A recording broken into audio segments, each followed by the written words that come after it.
বগা সাজযোৰ তোমাৰ বহুত প্ৰিয় নহয়নে?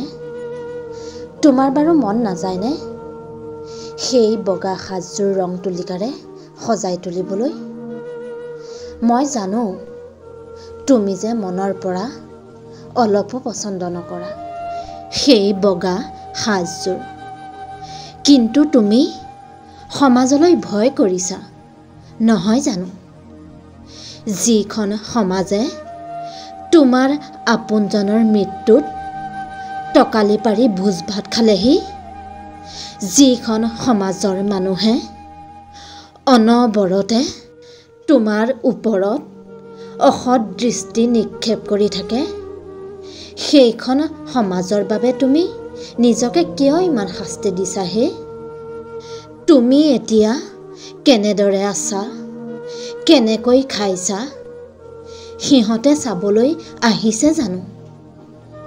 সিহঁতে তোমাৰ ভৰণ পোষণ দিছে জানো? সিহঁতে মাত্ৰ বদনাম গাবহে জানে।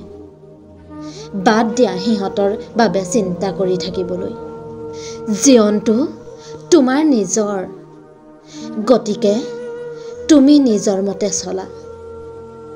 তুমি এতিয়াও সুন্দৰী গাভৰু হৈ আছা।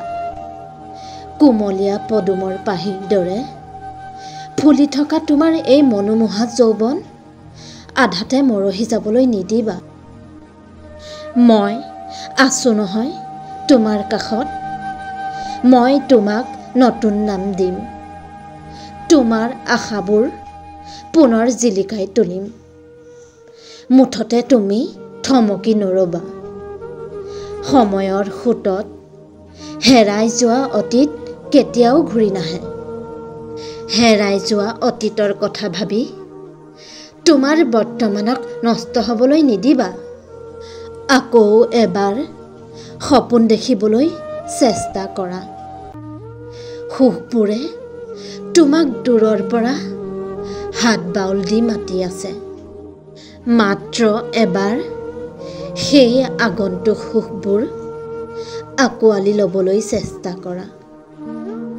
তুমি পাহৰি যাবলৈ বাধ্য হ'বা যে আচলতে দুখ কষ্ট কাক কয়। তোমাৰ দেহত অশুৱনি হৈ থকা সেই বগা সাজযোৰ আজিয়েই পৰিত্যাগ কৰা। আইনাৰ সন্মুখত থিয় হৈ তোমাৰ সেই উকা কপালখনত সেন্দুৰেৰে ধুনীয়াকৈ ৰঙা বেলিটো আঁকি দিয়াচোন। সঁচাকৈ বৰ ধুনীয়াজনী লাগিব তোমাক। পুনৰ কৈছোঁ, বাদ দিয়াহে সমাজৰ কথা চিন্তা কৰি থাকিবলৈ। নিজৰ জীৱন নিজৰ মতে চলিবলৈ চেষ্টা কৰা। মাত্ৰ সৎ পথেৰে আগুৱাই গৈ নতুনকৈ জীৱনৰ পাতনি মেলা। সমাপ্ত।